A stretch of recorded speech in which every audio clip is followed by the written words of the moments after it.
সাইদ আল হাসান আপনি লিখেছেন, চাঁদপুরের মতলব উত্তর উপজেলায় ঘুষের বিরুদ্ধে বয়ান করা ইমামকে চাকরিচ্যুত করা হয়েছে। ইমামের পক্ষাবলম্বন করায় 4 পরিবারকে করা হয়েছে সমাজচ্যুত। এবারে সেখানকার আলেম ওলামা ও মুসল্লিদের করণীয় কি? মুসল্লিদের এবং আলেম ওলামাদের কর্তব্য, এখানে যে সমস্ত মানুষগুলো ইমামকে ঘুষের বিরুদ্ধে বয়ান করার জন্য এরকম পরিস্থিতির মুখোমুখি করেছেন, তাদেরকে তাদের বিরুদ্ধে গণ আন্দোলন গড়ে তোলা, তাদের যে বাস্তবিক রূপ সেটা তুলে ধরা।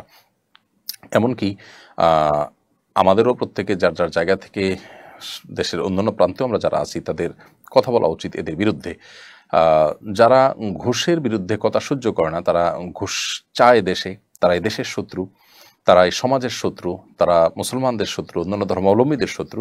অতএব এই শত্রুরা এবং খারাপ মানুষগুলো তারা ভালো মানুষদেরকে সমাজচ্যুত করে ফেলবে, তাদের উপরে খড়গহস্ত হবে, আর সেটা আমরা যদি সহ্য করি তাহলে সেক্ষেত্রে আল্লাহর কাছে তার জন্য আমাদেরকে দায়ী হতে হবে। এজন্য যারা এই কাজ করছেন, তদন্ত করে দেখা হোক যে এই ঘটনা সত্য কিনা। যদি সত্য হয়ে থাকে তাহলে এর জন্য যারা দায়ী এবং এর সাথে যারা সংশ্লিষ্ট আছে তাদেরকে বিচার আওতায় আনা হোক এবং তাদের চেহারাগুলো জাতির সামনে উন্মোচন করা হোক। ঘুষখোর এবং অন্যায়কারী ব্যক্তিরা প্রকাশ্যে তাদের অন্যায়ের পক্ষে কিভাবে অবস্থান তারা নিতে পারে।